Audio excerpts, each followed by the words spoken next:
Okay, so the Saturday was a very busy day, and it ended with the disco, yet again DJ'd by Dave Benson Phillips. And yes, he played all the disco classics, and we all boogied on down until about 2 in the morning, I think it was, in the end. Oh. Yeah, it was another late one. It was much later than the Friday. Yeah. Yeah. I think say throughout the weekend no one gets any sleep really. It's such a busy weekend. And you've always got to book that extra day to sleep. It's always the best idea. Yeah, exactly. And then I believe Dave. I'll make a note of that for next time. Yeah. So I believe Dave had to shoot off after this go, so he left a video message which was played the next morning. Yeah. Which who remembers seeing that? Vaguely. Yeah, again, you're probably nursing your second hangover. I take it, Rob. The whole weekend. The whole weekend. No, I do remember it. He sort of thanked everyone and he apologised because he got to get off to something else, didn't he? And he says, he hopes he's back for the next one. But he also mentioned that he's long overdue a part in Red Dwarf. Yeah. Make a good toaster.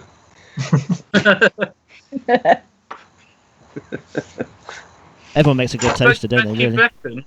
Go on. Carry on. Say something. Go on. I was going to say, I think it was on Ganymede Titan's Twitter they was going to do what is it? What's the word? A petition. Yeah, saying them thinking about them trying to get Dave Benson Phillips in play a part in Series 13.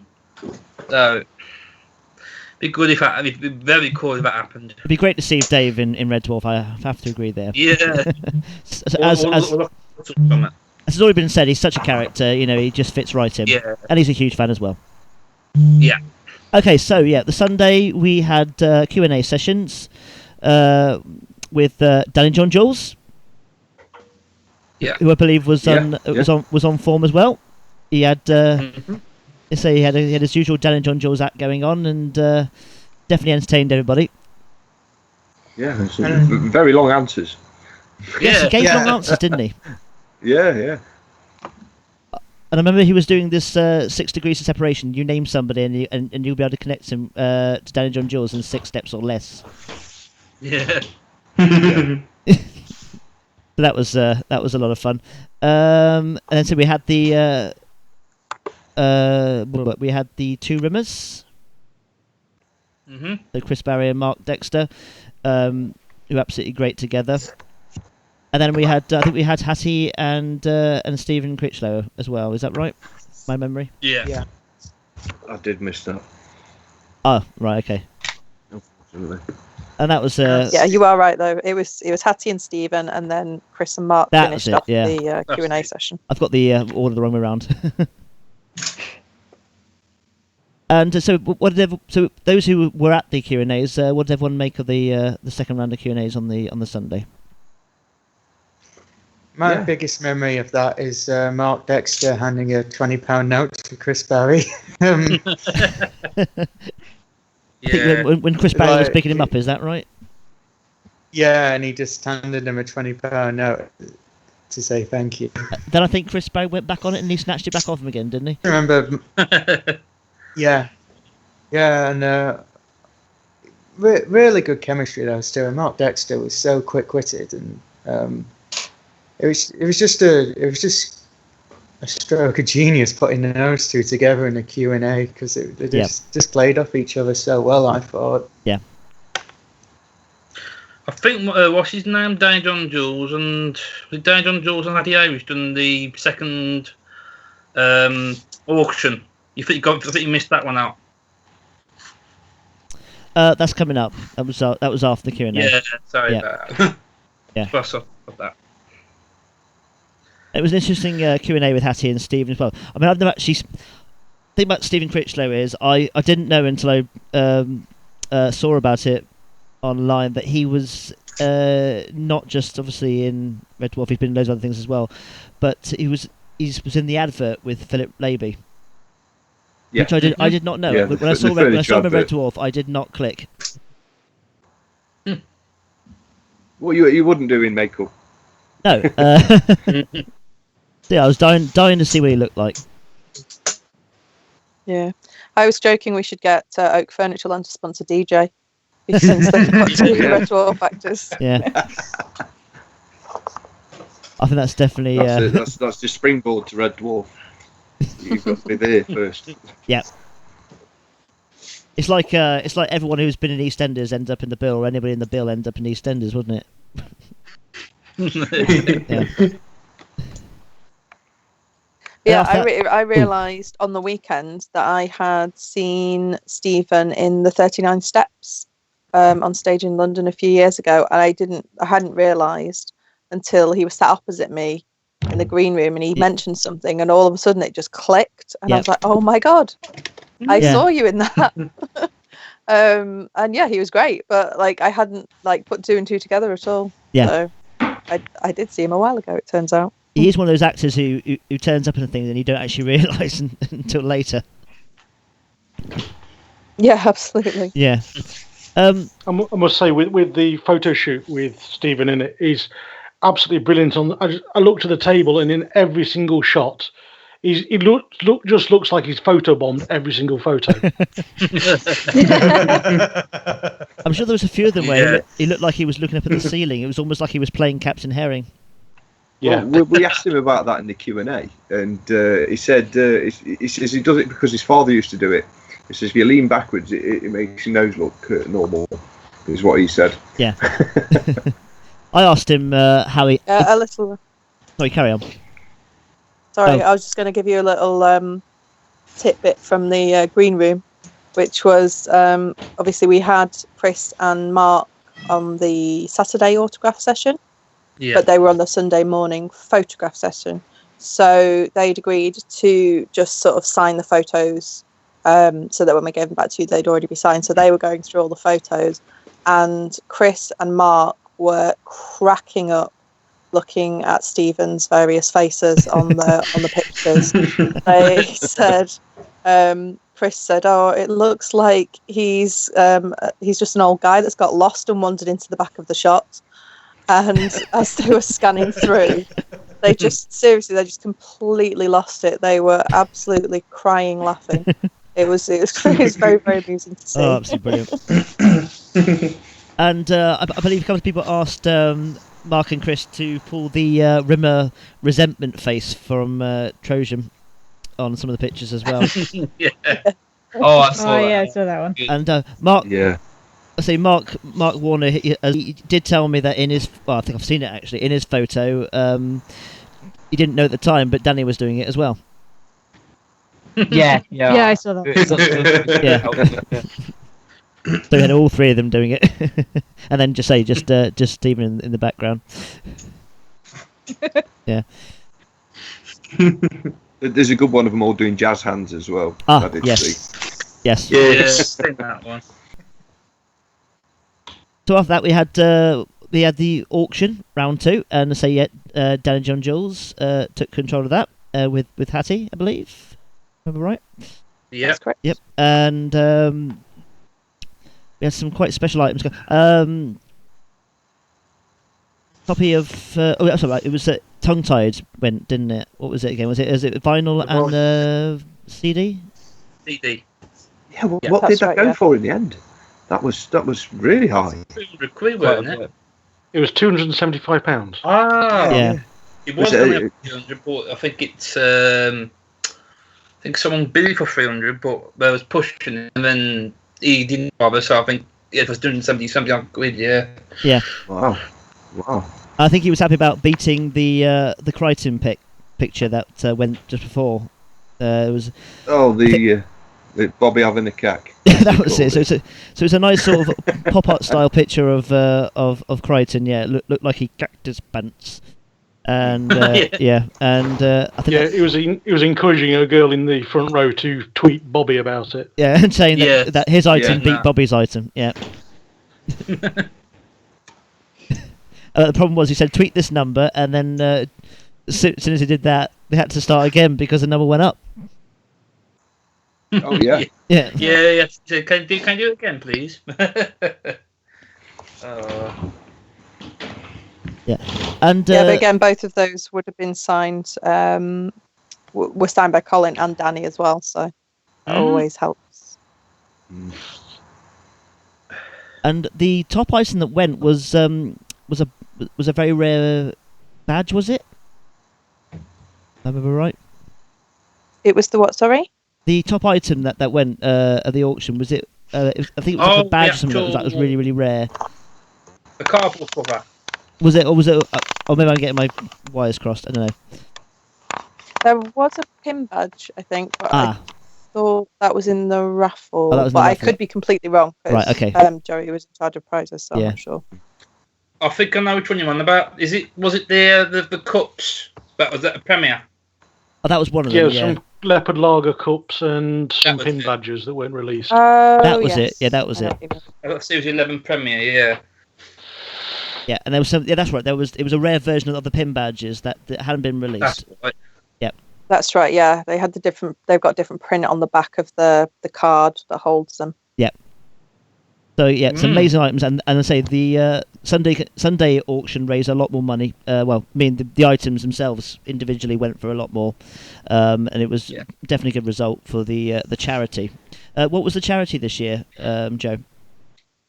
The charity this year was a charity called Orie, which was actually nominated by myself in honour of my stepdad who passed away last year, right? From esophageal cancer. So it's a cancer charity which raises money and awareness for esophageal cancer, which is a very nasty one. I mean, none of them are pleasant, but yeah. So that was for my stepdad, Steve. Yeah. Well, very good cause. Very, very good cause indeed. So we had the second round of coffee lounges. Was anybody at that one? I was. How'd that go for you? I think I was the only one in this group that went to it. I think so, yeah. Yeah. I was in both. Oh, how did you So just one moment. How did you manage to sneak into both, Rob? Well, I bought Sundays on the first day. Yep. That's how. We sold out. On Saturday morning, I saw the sign saying 6 left. Oh, fair enough. Yeah. We sold out of the Sunday straight away. Yeah. And then the Saturday ones hadn't sold out. So once we start, obviously, because Saturday Coffee Lounge was first. Once we started getting a bit close to that, we dropped the rule that you could only get in on one of them. Yep. Just to make sure that they were full. Mm-hmm. Cool. So yeah, Chris and Rob, how did the Coffee Lounge session go on the Sunday? Was someone going to start, Rob, or? Other than I had an accident on the way to the second Coffee Lounge. Oh God, yeah, I saw. Yeah. Are you all right? Yeah. I was wearing some sort of boots with the Lister outfit, and they got tangled up, and I just went. Never mind. I was more worried about my drink. I spilled my beer. But yeah, no. Important priorities. I'm fine. It's fine. Don't worry. Yeah. Okay. But the Coffee Lounge was good. Got to have a good chat with Danny about pulling various polymorphs out of him, which I thought was quite funny. Yeah. Chris? Rob? Right. Hey, Chris. Well, the first one I think we had was Chris Barrie with about 8 of us surrounded him. And he made I actually said to Chris saying it was a bit of a smeg up because I think what happened was, I don't know if he missed a seat or he tripped over or what, and he said, "Oh, I don't think that won't go down well." And I just said, "That's going to be a smeg up." He said, "Yeah," and he laughed about it and all that. And he was also talking about the sitcoms and how popular Red Dwarf's been, and he was talking about examples of like One Foot in the Grave and all the classic BBC sitcoms, and then when he mentioned about how Red Dwarf was popular, it's the actual audience rating keeps going up and up and up every single time. So that one's he was talking about that more or less. Marc Dexter, he was talking about how popular the conventions are. Like like sci-fi event conventions and why them so popular. And he was on about saying why can't we do like a Coronation Street convention? That was, like completely random, like he said. And I said, yeah, we never thought about that because Coronation Street is going for like about 50 odd years and or something like that. But he was saying, well, someone else was saying it depends on the actual on the actors if able to make it all that. But yeah, he was mentioning about the sci-fi conventions and all sorts. He was talking about, I think he was talking about the bill as well. He was in the bill. Like I think he actually played a baddie. I think he beat it up his own wife, which was a bit bit disturbing, but that can happen. Well, yeah, we mentioned about that. Then we had Danny John-Jules, the last one, before we had the actual group photo. He was mentioning about what he said in the Q&As about what university or schools he went to. He went with Phil Daniels. He was talking about, like, I think it was about his own life when he went to university and that, and schools and stuff. So we had lots to talk about then in that session. There was quite a lot to talk about, yeah, but I wasn't really like talking like with someone, but I was talking with more than Chris Barrie more than anything because he was like the main one I wanted to see. Yeah. So yeah, it was quite a good. I think it was well worth paying £30 for the actual like 1 hour coffee lounge. It was really good. Absolutely. Time I've done it as well. It's the first time I've done it as well, so I thought, why not chance it? So I did, and it was really, really worth going for. Yeah, I mean, you pay a lot more for meet and greets most of the time with anybody, who's famous. So I think anything about Dimension Jump, everything that happens in it is good value for money, and you certainly get more than what you pay for.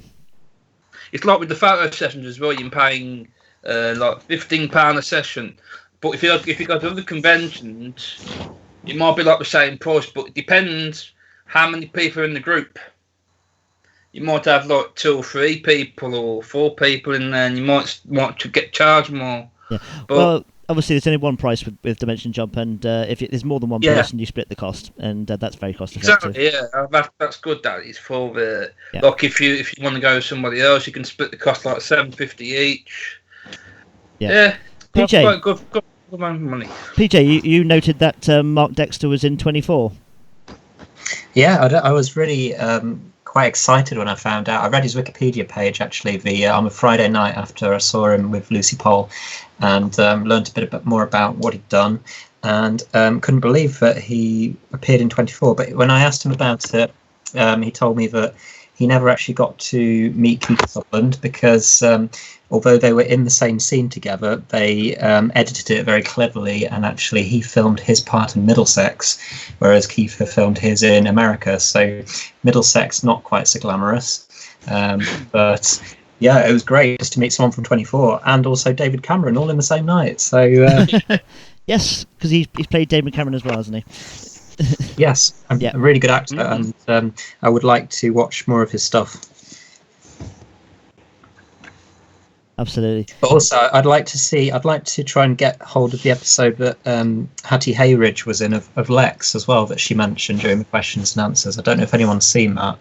It's very good. Sounds like it's a good hoot, really, the way she was describing it. Yeah. Okay, so getting towards the end of the convention now, we had the second round of autographs. Hattie started a little bit early, and she was signing out in the sort of main sort of foyer area of the hotel. Oh, the foyer, sort of near the merchandise room.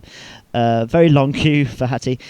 One thing I always do notice about these conventions is how many autographs they have to sign. And when you saw Hattie's queue just getting longer and longer and longer, you just think, how did they do it? How did they do it?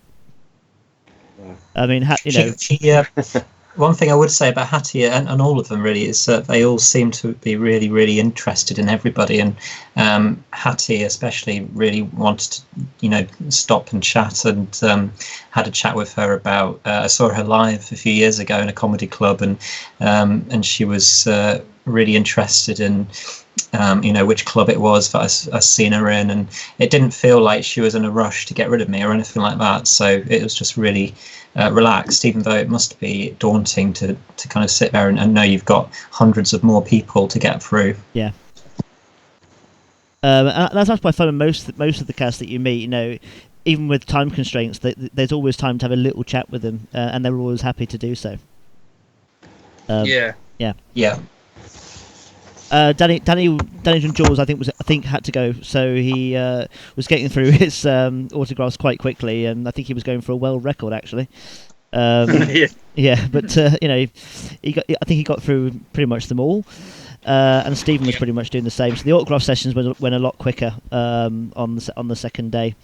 And a lot of us had time. A lot of us had time to go downstairs and to watch the Ace, which was absolutely brilliant, and we discussed that earlier in the podcast.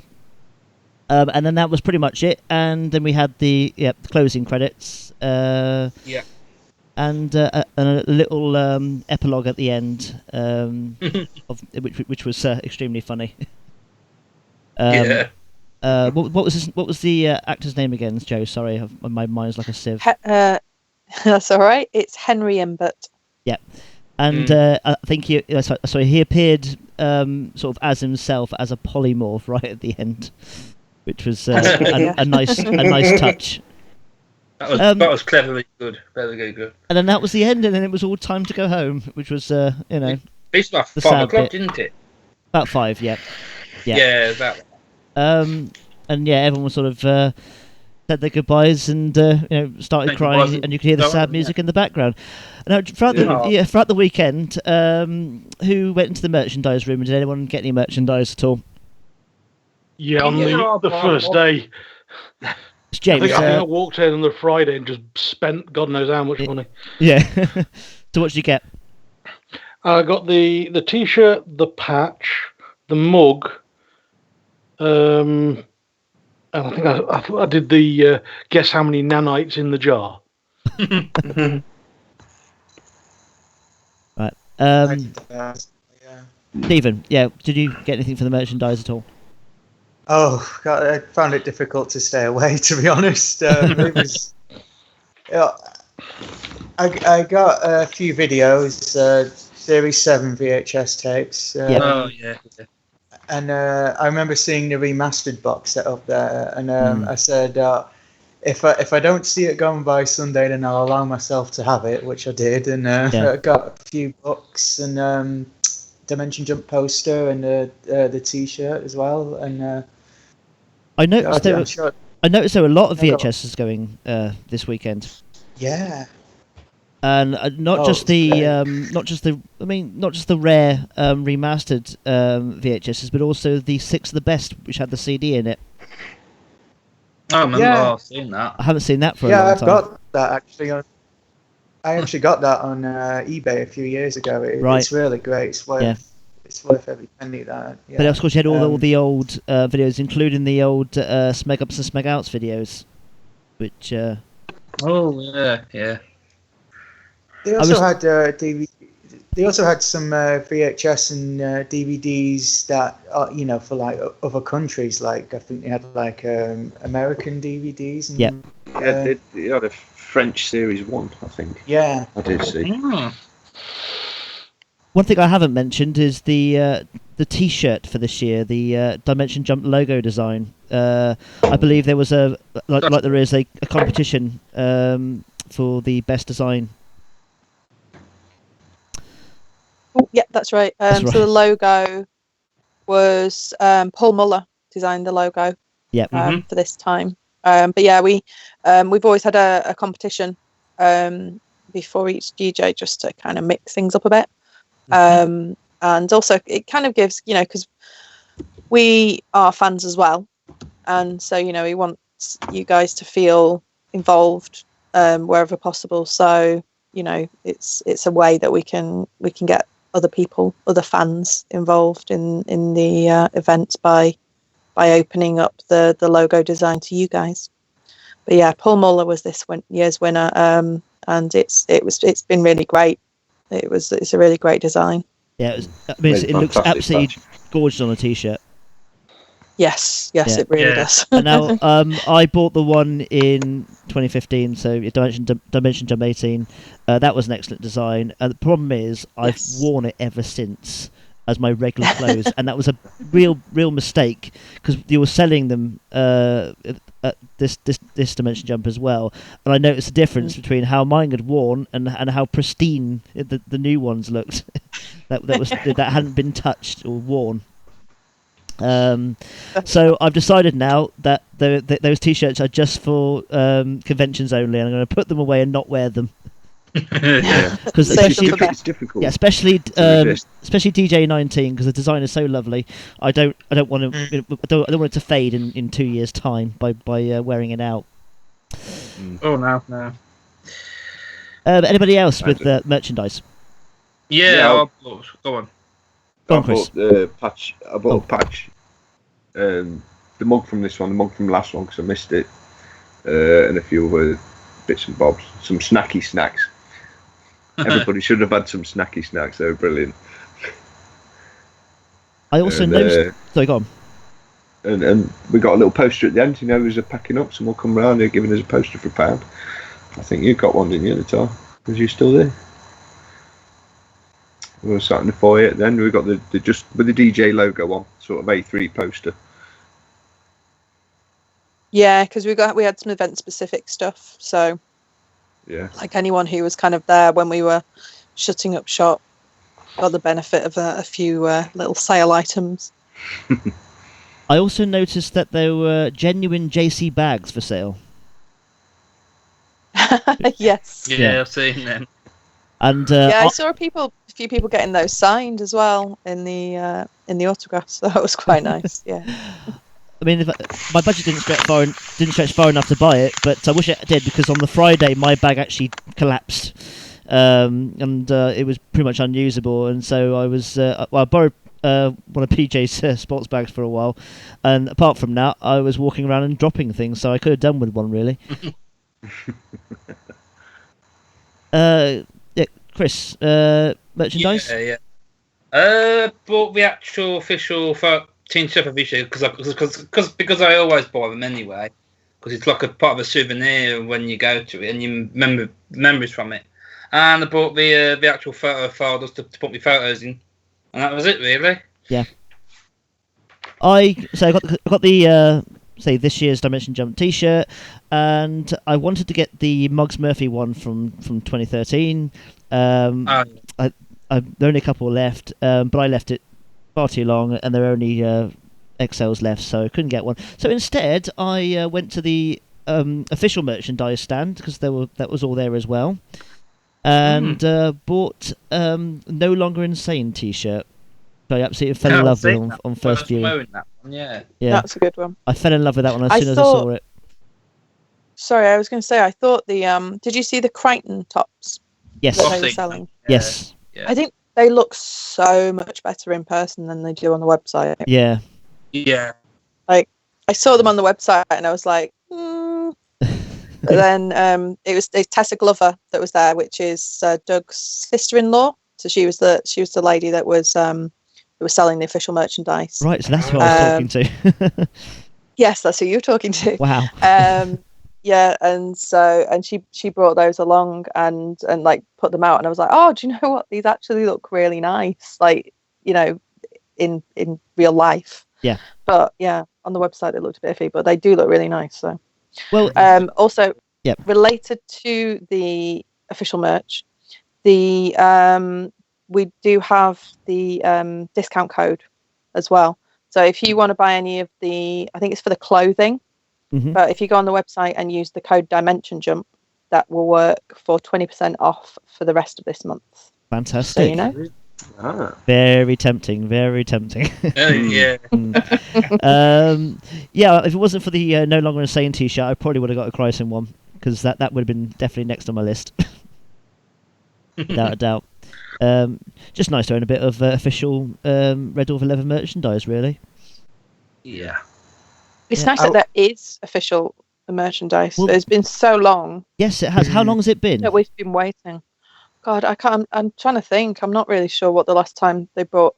Because they brought out the Twat It t-shirts and the Ace Rimmer t-shirts. They brought out like a new wave of those, didn't they? Yeah. But like a different one. So like the original Ace Rimmer t-shirts had the tour dates on the back, and the new wave that they brought out didn't have that on the back. But that must be at least kind of 5 or 6 years. I mean, and I may be underestimating that, to be honest. I mean, it's been a long while since they brought new stuff out, so I'm glad to see it. Yeah, it's absolutely great. And I mean, I said to Tessa that I haven't actually bought any official merchandise since 2000. The last Red Dwarf t-shirt I bought was Ratast at the convention in 2000. Yeah.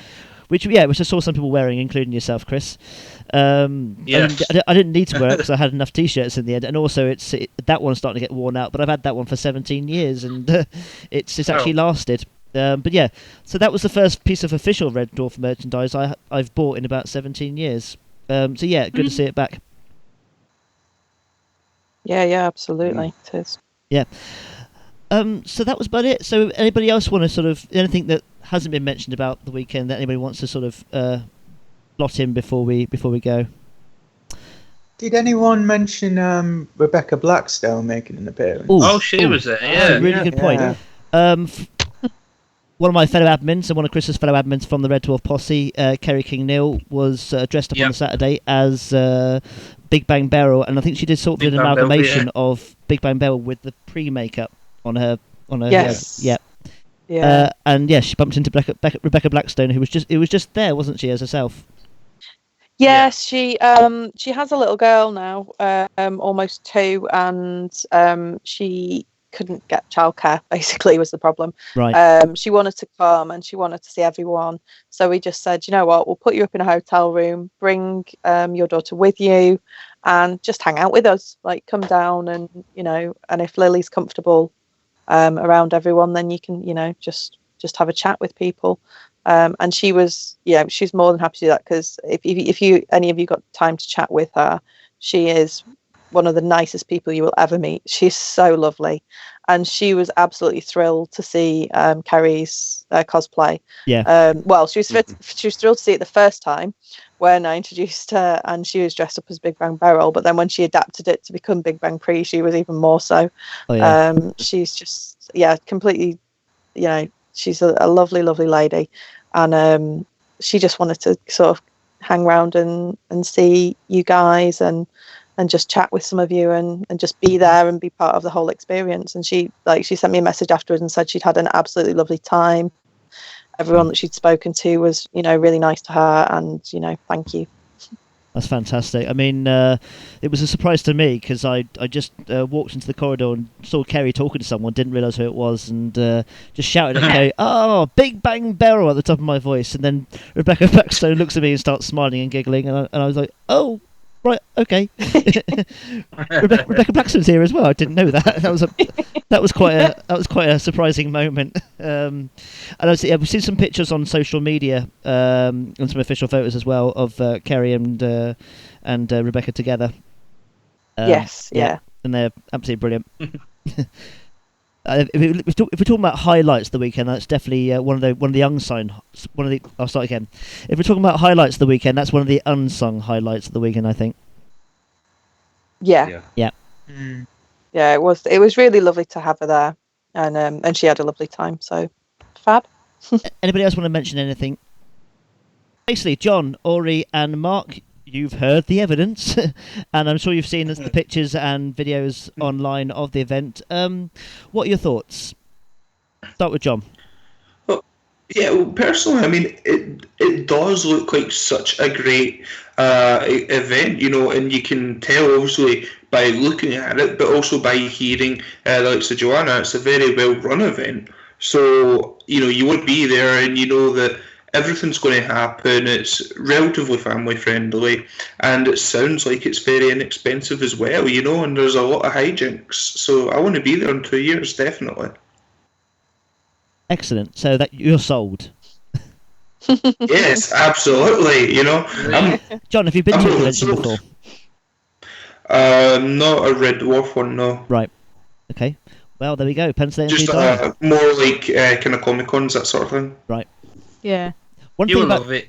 One thing about Dimension Jump is it's different to any con you'll ever go to in your life. I mean, obviously it's completely dedicated to Red Dwarf, but it's a nice small intimate affair, you know, and it's that's what makes it special and completely unique to any other convention you'll go to. And if you're, as a Red Dwarf fan, it'd be impossible not to have one of the best weekends of your life, and I'll stake my reputation on that.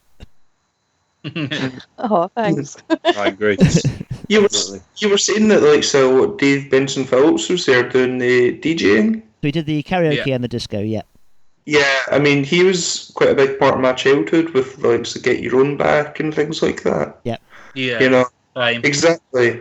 I mean, in the sweetest possible way, that guy is literally a maniac, you know? He took his presenting from what the Timmy Mallet School of Presenting, I think.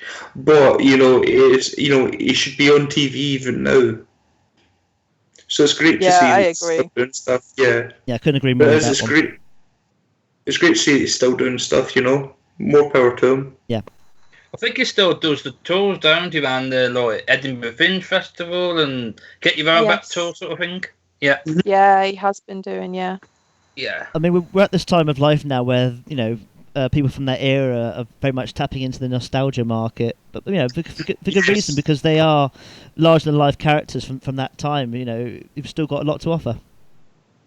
Absolutely.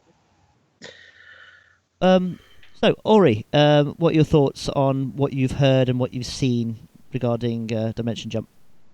I mean, pretty much exactly what John's just said. I've been sort of sitting watching Red Dwarf really jealously all weekend because I really wanted to go and I just couldn't afford it. But next time, I'm definitely just getting tickets as soon as I can. Yeah. But yeah, I'm looking forward to next time. But at the same time, I'm kind of glad I couldn't go this year because my flatmate conveniently gave me her cold. So I've been really ill over the weekend. That's the worst thing, you know, to be, isn't it? When you want to enjoy yourself. It is, yeah. It's not even something fun like a holovirus. It's just a normal cold. Oh, which is worse than anything, isn't it? Actually is, yeah. Well, I really do hope to see you at the next one. Yeah. Yeah. I hope to be at the next one. And last but by no means... Sorry, who was that? Oh, that was me. I was going to say, I've only been to 2 now. Dimension Jump 18 was my first. And yeah, since going, I can't miss one now. I have to keep going. It was just fantastic. I loved every minute of it. I mean, I think there was a genuine feeling of feeling gutted when it was over, you know, all around. It was just like, oh, we have to go back to normal life now. Back to reality. Through that. Back to reality. Yeah. I think everyone's been suffering the post DJ blues over the last couple of days. Yeah. Oh, definitely. Even the team, even the team. Yeah. We feel so sad when we have to leave the hotel because that means it's over. So the worst part, if you've been to a few, it's like going back and seeing your family, not and your friends. You know, I mean, you've got like a little. You just got a group. You always meet up with your friends, and it's like the cast happen to be there as well. It's that sort of comfortable environment that keeps people coming back. I totally agree there. Well, yeah, I mean, that's what I was going to say. I mean, at the last DJ, my first one, there was a lot of great people I met there, but I barely talked to a lot of them, which I regretted. And then this time around, as soon as I got in the hotel, because of being on, like, you know, Facebook groups and whatnot, people just greeted me straight away as if it was just the next day, and we'd known each other for, you know, a long while now. It was just great. And, you know, you felt comfortable just being yourself and being with people who were just like you. And there is no like cliques or anything. There's no that crap. It's No. Everyone just together who love the same thing, and it was just fantastic, absolutely fantastic. I totally agree. I mean, Sorry, go on, Chris. I was going to say, since it's like my third one, because the first one was at Birmingham, and I was actually a bit nervous because I didn't know what it was like. And that kind of thing, meeting all these people that I met on Facebook and never even seen before. And like I met you at Birmingham, Tim, and there's quite a few others I met. And then the second one, when I was at Nottingham, I wasn't too bad as well the first one, but I was trying to talk to a few others from the Red Dwarf Posse group, which is like about 8,000 members. Second one wasn't too bad. And the third one came along on the Friday. The amount of people, they recognised me straight away because I'm an admin of the actual group, and people like people give me hugs and saying oh, you know that, and it's like you haven't spoke to them for like years and years, and it's brilliant. Yeah, and so that becomes part of what you look forward to, as well as celebrating Red Dwarf and meeting the cast and everything else. Yeah. PJ, your second convention, are you bitten by the bug now? Definitely, yes, and I shall be there for Dimension Jump 20. I can't wait for it.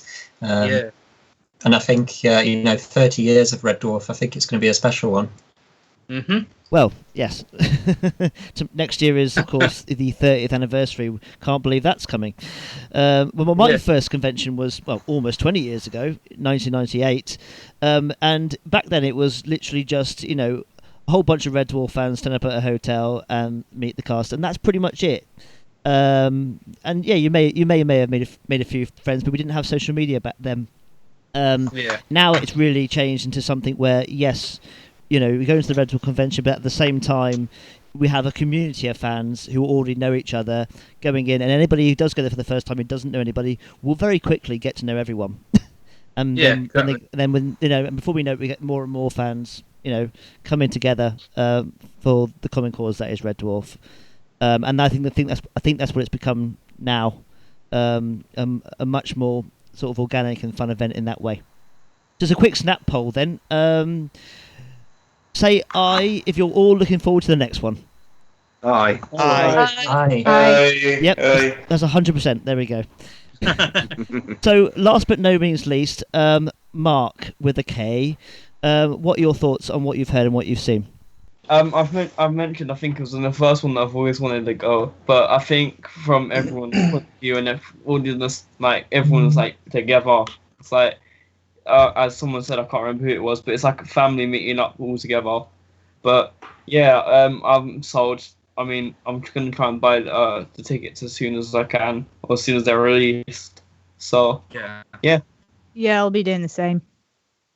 Exactly. That's what I like to hear. Fellas, or not fellas, but everyone. So it'll be all good. Fantastic. So we have new recruits from the Smegcast, and anyone listening to this, I hope, has been convinced to go to Dimension Jump if you've never been before. And of course, this is great to listen to anybody who has been but is getting over the blues. I hope this, doesn't make the blues worse, but makes you realise there's still a lot to look forward to. And of course, we do have a lot to look forward to on the Red Dwarf calendar. I believe at the end of this month, MCon are doing a special evening Q&A of Red Dwarf. Yeah. Yes. Yep. Anybody going to that? I shall be attending. Yeah. I am. Hey, that's two of us. And who have we got on the bill? I think it's Doug, Hattie, Norman, Danny, Chris. I think that's it at this stage. Yeah, right. I think Robert's dropped out. Yeah, Robert's. I know he's dropped out of MCon. Yeah. Yeah. And there's been no news on Craig, but I am not in the least bit surprised at that, as someone who organises conventions involving Craig. Busy man, a very, very busy man. Yeah, he's a very busy man. Yeah, very hard to pin down. And I believe also Doug's also doing signings and stuff at MCon as well, I believe, as well as Danny John-Jules, I think. Mm-hmm. Yeah. Yep. Right, yeah. And I think he's also. I think Norman Doug's Lovett as well. And Norman Lovett, fantastic. And I think there's also a con in Swindon as well later in the year, or this summer as well, which Doug's doing, and I can't remember who else, but yeah. But there are some obviously more cons throughout the year that they'll be doing. So if you have missed them at Dimension Jump, there's plenty of opportunities to meet them, including Doug himself. And of course, the last thing we're looking forward to is Series 12. Woohoo! Yep. Woohoo! I can't wait. Which is ever amongst the. That's a cat, by Not the this way. again. That's our resident cat. Yeah. It's come back. Yeah, we haven't had it for the whole podcast, and just right at the end, the resident cat comes in. Thanks for that. I can't bring this up. There are people in my house today. Neighbors hear me. I'm gonna get like the police knocking on my door. Yeah, in which case, it's probably time to say goodbye. So, everybody, thank you very much for taking part in this Dimension Jump 19 special of the Smegcast. So, first of all, thank you very much, Joe Sharples. You're very welcome. Thank you for joining us, and I hope you join us again in the future sometime. Yeah, absolutely. I'd love to. Marvellous. Thank you to Stephen Fletcher. Oh, thank you.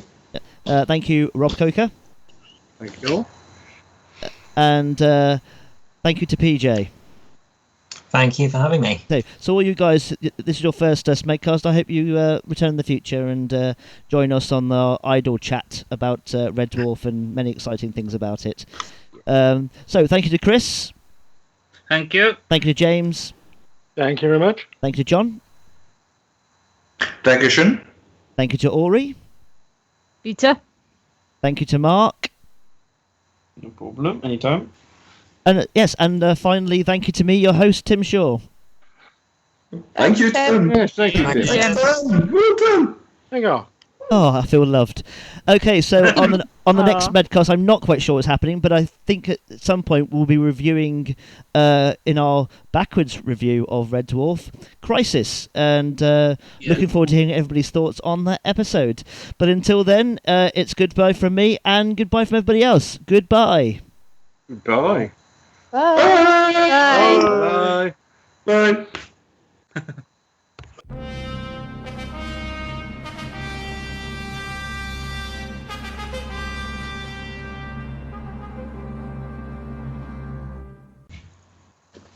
No, I'm sorry, my mind's gone blank. Then I forgot what I was going to say. It's okay, we can cut it out. It's no problem. Yeah, we can have it out, yeah. Smegs up. Oh, Puzzle Wisdom gone forever. No, I was going to say, Okay, after Robert Llewellyn, we had Lucy Paul and Sir Arm Braun doing a Q&A. What did everyone make of that one?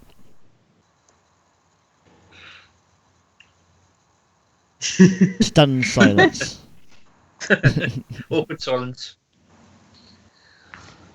Was anybody I'll there? be honest with you. I was sat at the back of the room with a wicked hangover. Right, okay. That morning. What So do you forgive me if I can't recall much of it. Oh, okay. James, what do you... go on, Rob.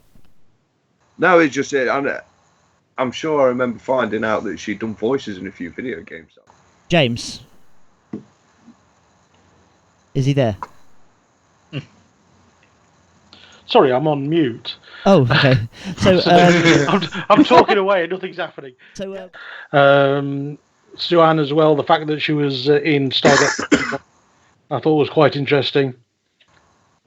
sorry, can you just say it one more time, James? Because someone coughed when you said that last bit. Yeah, what did I just say? I just meant, sorry. I didn't hear it because someone was coughing over it. Suzanne, the fact that she was in Stargate SG-1. There's a good one of them all doing jazz hands as well. Ah, I did yes. see. Yes. Yes. Yeah, that one.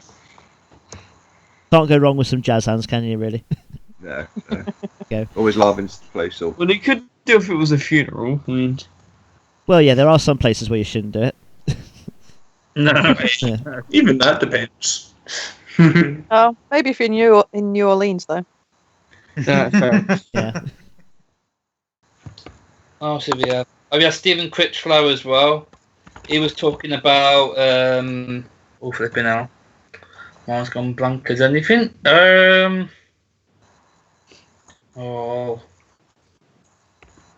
It's a bloody good job. This is going to be edited out afterwards. It's absolutely fine. Just carry on when you're ready. It's no problem. Yeah. I'm on the spot. I've slept since then.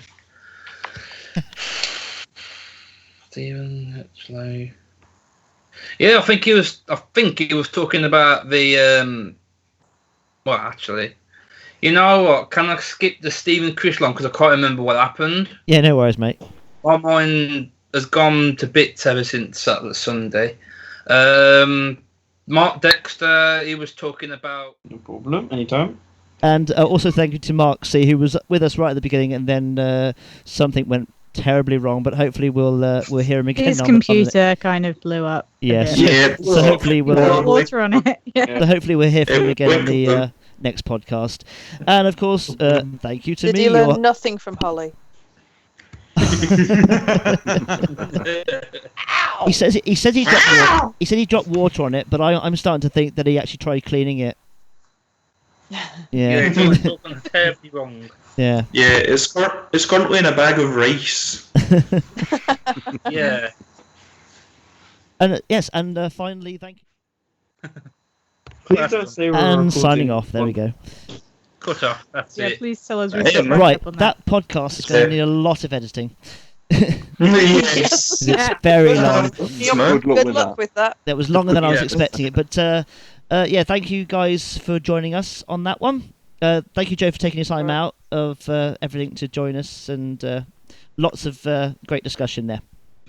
Yeah, and thank you for Dimension Jump. It's Mm-hmm. amazing. Yeah, thank you. Oh yes, Thanks. and that small detail. Thank you very much to you and the rest of the fan club team for the convention. Just absolutely stunning weekend as it always is. Yes. I say, like I've said loads of times, but thank you guys for coming, because if you didn't come, then there'd be no point in us doing it. Yeah. And we're all fans. None of us, we are literally all there for the love of Red Dwarf. We don't get paid to be there. We're all volunteers. Yeah. And if you guys make the weekend, so thank you as well. You're welcome. Very welcome. Okay, buddy, that's Right. it. Okay, thanks very much. I'm going to bugger off then. No worries. Thank you very much, everyone. All right. Lovely to speak to you all. Bye. Love to speak to you too. Bye. Take care. Bye-bye. Bye-bye. Bye. Right, that's everyone. You're dismissed, everybody. How did everyone find that? Did you enjoy that? Was that okay? That was good. That was that. Yeah, it podcast. was. Yeah. Yeah. Quite long. Yeah, it was. That was good. The thing was, there was a lot to talk about. We did have to cover like 3 Yeah, for the days. people who got to go. I must admit, I did fall asleep halfway through, but Yeah. I did wake up. Sorry, guys. I think the last half I had my microphone off most of the time, so I couldn't stop coughing. Yeah. Yeah. All right. Yeah, I was fidgeting like crazy, so I had. By the to way, hear- it wasn't the backdoor flatmate that gave me hair cold. It was someone else. Oh, right, Oh, okay, that's a shame. Yeah. I live with flatmates who don't come in through the back door. It's bad news. Yeah. Obsessed with that back door. Bad news. I don't think there's going to be any innuendo bingo on this episode. Oh, No. In your endo, bingo. In your endo bingo. Yeah. there should just be an inappropriate yowling edition. Yes. A sort of quick fire round or something. I'm just going to say I won't listen The to longer that it goes on and you can listen to it without laughing, the more points you get. one. That sounds But fun. no mic mute allowed. I've got to say I won't Is listen to God that one. damn it. Is anyone musical that could put together all the meows into the Red Dwarf theme tune? Marc might be able to do that. That's Marc. I know you're listening in the edit. That's your next job. I mean, Marc Smeg, Marc Warner, Marc with the C. I'm too lazy to do that, so Yeah. don't anticipate on me doing it. I can do audio editing, but that's a little bit too specialised for me. Yeah. Yeah. So yeah, Tim, when's this going to be ready to listen back to, Tim? Tomorrow morning? Oh, fuck off. Sunday. Yeah. Right.